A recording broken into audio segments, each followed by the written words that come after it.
Muy buenos días, licenciadas. En este momento vamos a hablar de la médula ósea, también llamado tejido hemopoyético. Muy bien.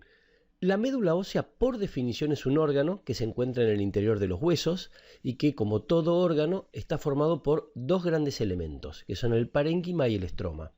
Vamos a definir un poquito de qué se trata el concepto de parénquima y estroma antes de poder entrar en detalle a los componentes que lo forman. El parénquima, por definición, siempre es el tejido o el conjunto de tejidos que le dan la función al órgano. Por ejemplo, en el hígado, el parénquima hepático está formado por un tejido epitelial llamado hepatocito. Ese hepatocito es el encargado de producir todas las funciones del hígado y por eso se lo considera el parénquima. El estroma, por definición, es el tejido o los tejidos que le dan sostén, nutrición al parénquima y que permiten que cumpla su función. En la mayoría de los casos, el estroma en los órganos está formado por subtipos de tejido conectivo y el parénquima está formado por alguno de los otros tejidos. Pero puede darse la situación que el parénquima esté formado por tejido conectivo, como es en este caso. El parénquima en la médula ósea está formada por el tejido hemopoyético. El tejido hemopoyético es un subtipo de tejido conectivo especializado. Su función justamente es la hemopoiesis. Este tejido hemopoyético muestra tres estructuras bien diferenciables al microscopio, que son los nidos rojos, los nidos blancos y los megacariocitos. Los nidos rojos son un conjunto de células que muestran la progenie roja, es decir, la eritropoiesis. Los nidos blancos es el conjunto de células que muestran la leucopoiesis, pero específicamente la de los polimorfonucleares, es decir, la granulocitopoiesis que se la llamaba. Y finalmente los megacariocitos, que son células gigantes que la fragmentación de su citoplasma forma las plaquetas. Y después tenemos el estroma. El estroma está formado por tejido reticular y tejido adiposo. Acordémonos, acá tenemos dos técnicas que tenemos que recordar. Ahora yo le voy a dar 10 segundos, pero para las dos. ¿Cuál es la técnica selectiva para el tejido reticular y cuál es la técnica selectiva para el tejido adiposo blanco o unilocular, que es el que forma el estroma de la médula ósea?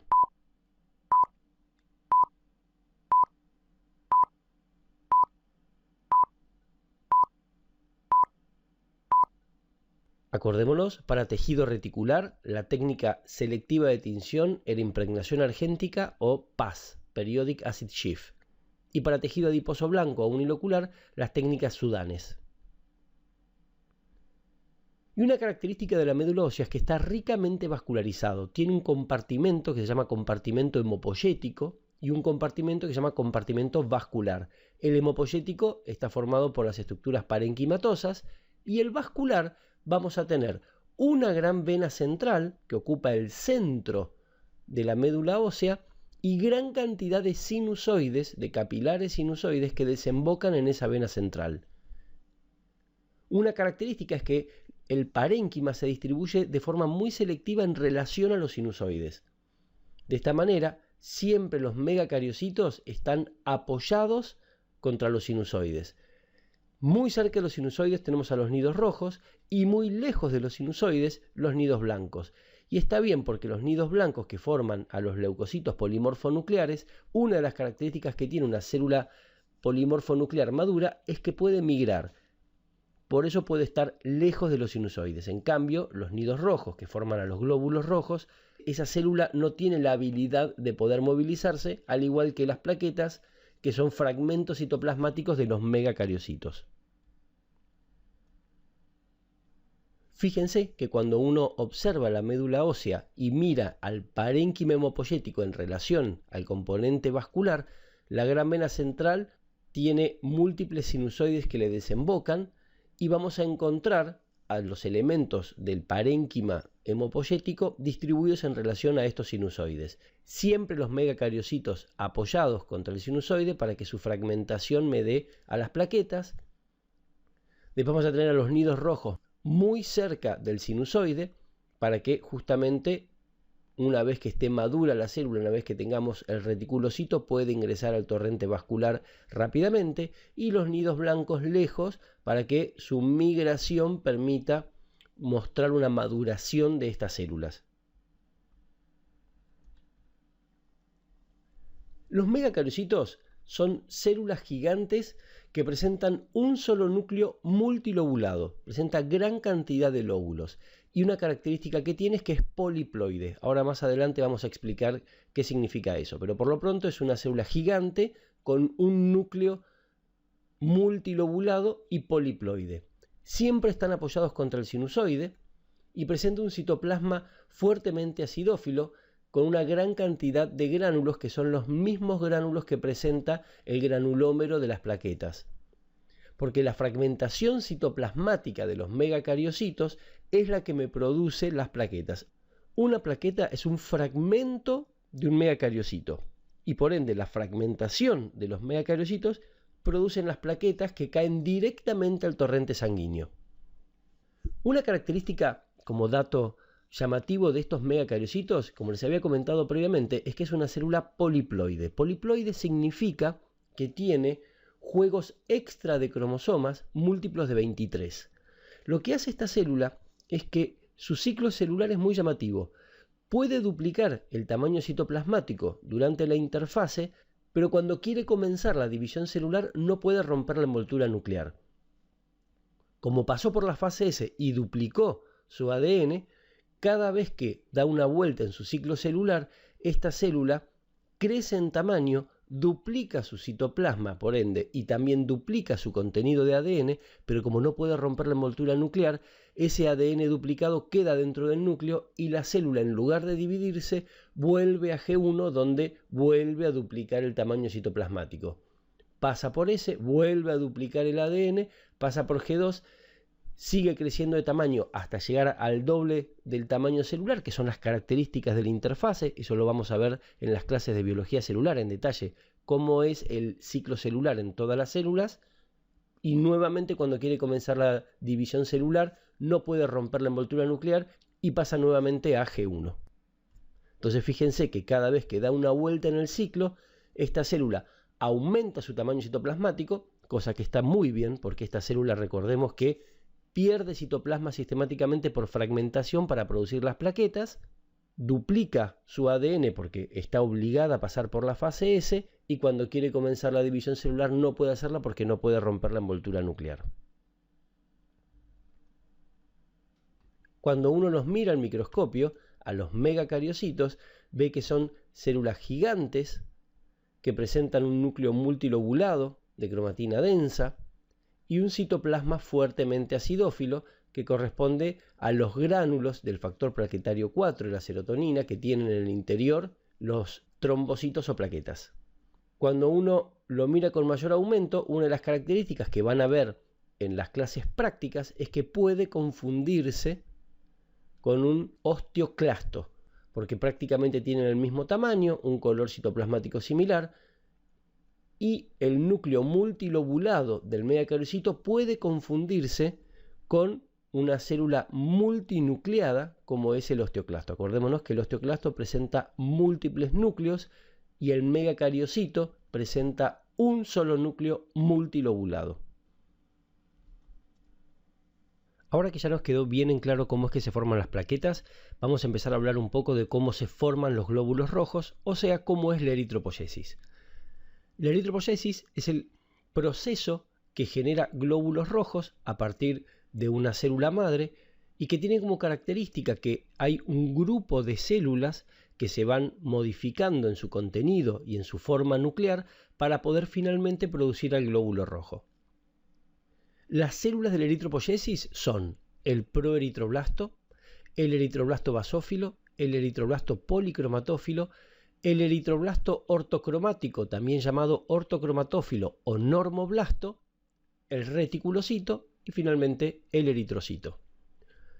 Ahora vamos a describir en detalle cada una de estas células, pero lo que nos tiene que quedar en claro es que este proceso de eritropoyesis tiene unas características muy llamativas que se van a ir respetando.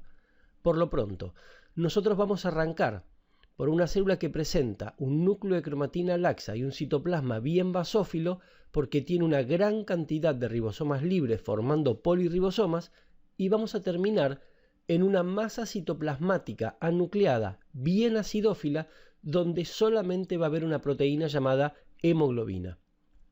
A su vez, a medida que vamos pasando va a ir aumentando la cantidad de hierro, aumentando la cantidad de hemoglobina y disminuyendo la cantidad de ribosomas libres. Va a haber un equilibrio entre la cantidad de hemoglobina y de ribosomas. A medida que vamos a ir sintetizando a la hemoglobina, va a ir disminuyendo la cantidad de ribosomas y eso va a ir influyendo en la coloración. Por el lado del núcleo, el núcleo va a ser cada vez de cromatina más densa hasta que finalmente es bien de cromatina densa, llamado picnótico, y se lo va a expulsar. Y finalmente vamos a ver que hay células que hacen mitosis y diferenciación y células que solamente hacen diferenciación. El proeritroblasto, que es la primera célula, tiene forma oval, con núcleo oval y central de cromatina laxa, bien laxa con varios nucleolos evidentes y un citoplasma ocupado únicamente por ribosomas libres. El proeritroblasto va a hacer mitosis y diferenciación y va a dar lugar al eritroblasto basófilo, que va a tener como característica llamativa que va a comenzar a sintetizar a la hemoglobina.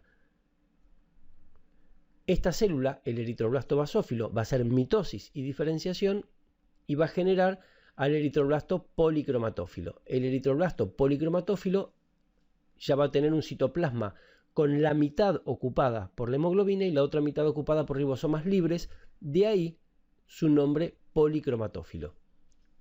También el policromatófilo hace mitosis y diferenciación, es la última célula que hace mitosis y da lugar al normoblasto. Ya el normoblasto tiene una gran cantidad de hemoglobina en su interior, presenta un núcleo redondo y central de cromatina fuertemente condensada, cromatina bien densa, y ese núcleo se va a ir corriendo hacia un polo para poder ser expulsado.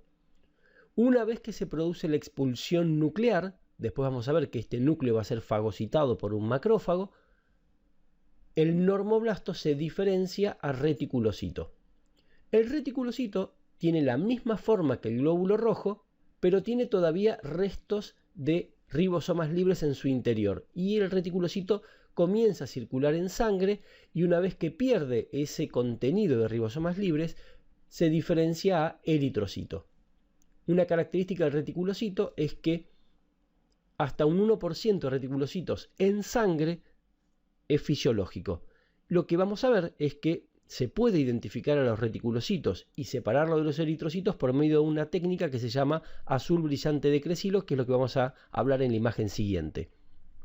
Entonces, resumiendo, acordémonos que en la eritropoyesis tenemos un conjunto de células, ese conjunto de células van a ir haciendo mitosis y diferenciación hasta un tipo celular, luego va a ser solamente diferenciación hasta llegar al eritrocito, y a medida que avanzamos en la eritropoyesis va a ir aumentando la cantidad de hemoglobina y de hierro, va a disminuir la cantidad de polirribosomas y finalmente el ADN, la cromatina que se encuentra dentro del núcleo, va a ir compactándose, haciéndose cada vez más densa hasta que una célula llamada normoblasto es la que expulsa el núcleo, que tiene una forma bien redonda de cromatina bien densa. Yo les había comentado previamente que los reticulocitos se pueden ver en sangre por medio de una técnica que se llama la técnica de azul brillante de Crecilo. Esta técnica lo que hace es precipitar a los polirribosomas mostrando grumos mucho más azulados en los reticulocitos que los separa de los eritrocitos. Entonces fíjense que esta célula, que es muy parecida a un glóbulo rojo, en realidad tiene una estructura interna mucho más intensa de color azul, estos grumos azulados que corresponden a los ribosomas libres precipitados. Y esto me da el diagnóstico de reticulocito, al igual que esta célula de acá. Mientras que esta de acá que no lo tiene o esta de acá que no lo tiene, son glóbulos rojos. Cuando vemos ese impregnado bien azulado en el interior del citoplasma, estamos hablando de reticulocitos y el resto son eritrocitos. Entonces, recordemos, resumiendo, para poder ver reticulocitos usamos la técnica de azul brillante de Crecilo. ¿Qué hace esta técnica? Precipita los polirribosomas y me los muestra con un color más intenso respecto del citoplasma. Las células que presentan esta imagen con una intensidad mayor azul en su interior me está diciendo que son reticulocitos. Y los que no lo tienen, son eritrocitos. La leucopoiesis es la formación de los leucocitos de la sangre. Vamos a ver que hay una gran cantidad de células, pero la célula más llamativa es el metamielocito. La leucopoiesis es la formación de los leucocitos. Vamos a ver que hay una célula madre para los polimorfos nucleares, una célula madre para los monocitos y una célula madre para los linfocitos. Después vamos a hablar más tarde de lo que es la teoría monofilética de la hemopoiesis. Por lo pronto, siempre todos los libros describen cómo es que se forma un neutrófilo cuando hablan de la leucopoiesis, y lo que se ve es que la primer célula evidente es el mieloblasto. El mieloblasto es una célula que presenta una forma irregular, con un núcleo redondo de cromatina laxa y con un citoplasma que prácticamente no tiene organelas. El mieloblasto, por mitosis y diferenciación, da lugar al promielocito. El promielocito es una célula que muestra ahora una cromatina más granular y la aparición de gránulos azurófilos en su interior. El promielocito, por mitosis y diferenciación, da al mielocito. El mielocito ya es una célula que presenta a los gránulos específicos aparte de los gránulos azurófilos. O sea, el mielocito presenta gránulos azurófilos y gránulos específicos. Y es la última célula que hace mitosis. O sea que vamos a tener mitosis en el mieloblasto, promielocito y mielocito también. El mielocito, por mitosis y diferenciación, da al metamielocito, que es una célula que ya muestra un núcleo que tiene forma riñonada o en herradura y presenta a los gránulos azurófilos y los gránulos específicos. Recordemos que los gránulos azurófilos son los primarios y los específicos son los secundarios. El metamielocito, que es la célula que identifica al nido blanco, se va a diferenciar únicamente a un neutrófilo encallado, que es una célula que presenta ya un núcleo mucho más en herradura, mucho más pronunciado, de ahí el nombre encallado, que por diferenciación da lugar finalmente al neutrófilo. Entonces resumamos. Va a haber mitosis y diferenciación en el mieloblasto, promielocito y mielocito, y solo diferenciación en el metamielocito y neutrófilo encallado. A medida que vamos avanzando aparecen los gránulos azurófilos primero en el promielocito y después los gránulos específicos en el mielocito. El metamielocito finalmente es la célula que identifica al nido blanco y es la que nosotros vamos a usar para identificar al microscopio, cuando veamos el preparado de médula ósea, a los nidos blancos. Ahora, morfológicamente, los nidos rojos son el acúmulo de células de la eritropoiesis, es decir, que todas las células que nosotros describimos previamente las vamos a encontrar acumuladas rodeando a un gran macrófago central. La función de este macrófago central va a ser la de fagocitar a todos los núcleos expulsados por los normoblastos. Ahora, ¿cómo identificamos al microscopio óptico un nido rojo? Por la presencia de múltiples normoblastos, o sea, la presencia de acúmulos de núcleos redondos de cromatina densa. Y recordemos que siempre está cerca del sinusoide. Por su lado, los nidos blancos son el acúmulo de células de la granulopoiesis. Si bien uno dice que es de la leucopoiesis, hay que aclararlo, son específicamente de los polimorfonucleares, ¿sí? Es de la granulopoiesis. Acordémonos, teníamos al promieloblasto, promielocito, mielocito, metamielocito, neutrófilo encallado y finalmente el neutrófilo. Pero la célula que vamos a utilizar nosotros para el diagnóstico es el metamielocito. El metamielocito o el neutrófilo encallado en su defecto, que presentan un núcleo arriñonado o bien en herradura, es la garantía de estar viendo un nido blanco. Y la sola identificación de una sola célula nos va a permitir decir que estamos en presencia de un nido blanco. Recordemos por último que siempre un metamielocito que identifica el nido blanco lo vamos a encontrar lejos de los sinusoides, porque una de las propiedades que tienen estas células a la hora de mostrar su maduración es que tienen la actividad de migración. Fíjense, ¿cómo es que identificamos a los nidos rojos? Bueno, los nidos rojos dijimos que son acúmulos de núcleos redondos de cromatina densa.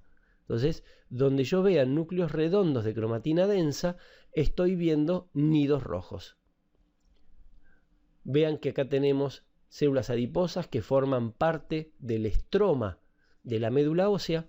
Encontramos células gigantes multilobuladas que corresponden a los megacariocitos y después observamos un contenido heterogéneo de células. Hay núcleos de todo tipo. Bueno, nosotros nos tenemos que quedar con los núcleos que sean llamativos. Por ejemplo, núcleos bien oscuros redondos de cromatina densa que me están mostrando la presencia de un nido rojo. En cambio, si yo lo que quiero ver son nidos blancos, lo que tenemos que hacer es buscar metamielocitos. ¿Qué eran los metamielocitos? Los núcleos que tenían forma arriñonada o que podíamos encontrar en neutrófilo encallado también. Fíjense, por ejemplo, acá encontramos un metamielocito, acá encontramos otro metamielocito, acá encontramos un neutrófilo encallado. Lo que estamos viendo es un nido blanco. Recordemos que siempre la forma del núcleo, en este caso, es la que nos identifica a nosotros los distintos subtipos de nidos que hay en la médula ósea. Entonces vamos a encontrar nidos rojos, fíjense acá hay un clúster celular, son todos nidos rojos, nidos blancos y a los megacariocitos. Y por último, lo que les había comentado previamente, vamos a hablar un poquito de la teoría monofilética de la hemopoiesis. Hay una teoría llamada teoría monofilética que plantea que existe una célula madre pluripotencial llamada HSC o citoblasto pluripotencial. HSC significa Hematopoietic Stem Cell, ¿sí? O célula madre hemopoyética, que tiene como característica poder diferenciarse en dos tipos celulares, que son las células progenitoras mieloides comunes y las células progenitoras linfoides comunes. De la célula progenitora mieloide común vamos a obtener eritrocitos, megacariocitos que me van a producir plaquetas, basófilos, eosinófilos, neutrófilos y monocitos. Y de la célula progenitora linfoide común vamos a obtener linfocitos B, linfocitos T y las células NK.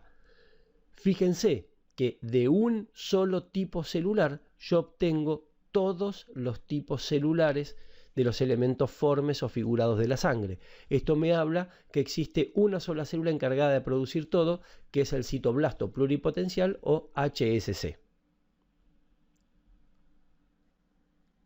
Y por último, uno siempre tiene que evaluar si la médula ósea que está observando en el microscopio es una médula ósea roja o amarilla. La médula ósea roja es una médula ósea muy activa en lo que es la hemopoiesis. Está produciendo activamente glóbulos rojos o leucocitos. Y lo que hace es hacer que el parénquima ocupe grandes cantidades de superficie moviendo al estroma. O sea que va a haber muy poco estroma y una grosera cantidad de parénquima. ¿Cómo se traduce eso? Uno no ve prácticamente células adiposas, que son las células que forman al estroma de este órgano. Y el parénquima está ocupando entre un 90 y un 95% de la superficie del órgano. En cambio, en la médula ósea amarilla, lo que uno ve son adipocitos en gran cantidad ocupando aproximadamente el 50% de la superficie del órgano. Esto nosotros lo vamos a interpretar como que se trata de una médula ósea amarilla o médula ósea inactiva. La médula ósea roja es la médula ósea que se ve en los neonatos y en los primeros años de vida, y la médula ósea amarilla es la que se ve habitualmente en los individuos adultos. Muy bien, terminamos con la clase. Vimos todo lo que son las características que definen a la médula ósea, vimos la eritropoiesis, leucopoiesis, vimos cómo se producen las plaquetas, médula ósea roja y amarilla.